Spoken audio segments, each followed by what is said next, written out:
বাংলা সাহিত্য ও চিন্তা জগতের এক অনন্য নাম, যিনি সারা জীবন আপোষহীন ছিলেন ক্ষমতার প্রশ্নে, যিনি লিখেছেন রাষ্ট্র, সমাজ আর মানুষের পক্ষে, সেই কবি ও গণবুদ্ধিজীবী আহমদ ছফা মৃত্যুর পরও রেহাই পেলেন না অব্যবস্থাপনার হাত থেকে।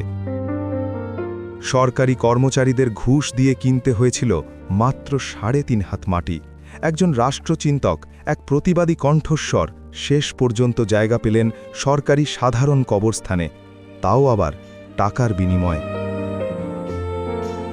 এই কবরটা যখন কিনি এবং ঘুষ দিয়ে কিনা হয়েছিল, এটা আমাদের জন্য বড় একটা ট্র্যাজেডি। যে মানুষটা সারা জীবন ছোটকাল থেকে রাজনীতির সাহায্যের সঙ্গে থেকেছেন এবং যুদ্ধ করেছেন, এই দেশের মাটির জন্য সে ঘুষ দিয়ে তাকে মাটিতে যেতে হচ্ছে। এটা একটা আমাদের বড় একটা বেদনাদায়ক বিষয়। তখনকার শাসককুল যেভাবে অবহেলা করেছে, এটা খুবই মর্মান্তিক। ও আজকে এই কবরস্থান দাঁড়িয়ে আমি আমাদের ঢাকা নর্থ সিটি কর্পোরেশনের প্রশাসন এখানে আছে, আমি মনে করি, এটা আমি দাবি করি জোরালোভাবে, এটাকে সসম্মানে রাষ্ট্রীয়ভাবে বুদ্ধিজীবীদের কিংবা আরও উঁচু কোনো জায়গা থাকলে সেখানে সমাহিত করা উচিত। তাহলে জাতির কাছে আমাদের একটা দায় অন্তত জবাব দেওয়া থাকবে। আজ বিকেলে কবির কবরস্থানে নামফলক স্থাপন অনুষ্ঠানে অশ্রুসিক্ত চোখে এসব তথ্য গণমাধ্যমের সামনে তুলে ধরেন তার স্বজনরা। এই কান্না শুধু একজন আত্মীয়ের নয়, এ আবেগ, ক্ষোভ পুরো জাতির বিবেকের। অনুষ্ঠানে উপস্থিত ছিলেন গণবুদ্ধিজীবী সলিমুল্লাহ খান সহ আহমদ ছফার সহযোদ্ধা ও সহকর্মীরা।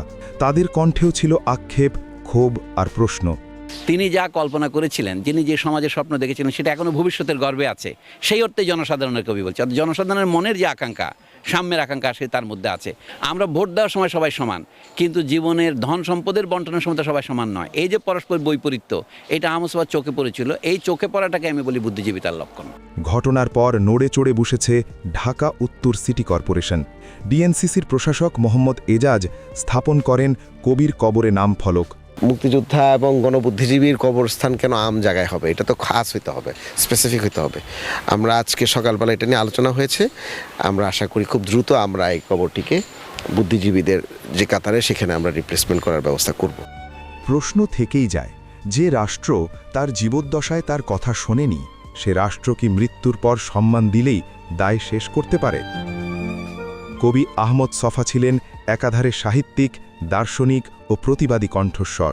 ক্ষমতার প্রশ্নে আপোষহীন অবস্থান আর সাধারণ মানুষের পক্ষে দৃঢ় উচ্চারণ তাকে আলাদা করে চিহ্নিত করেছে।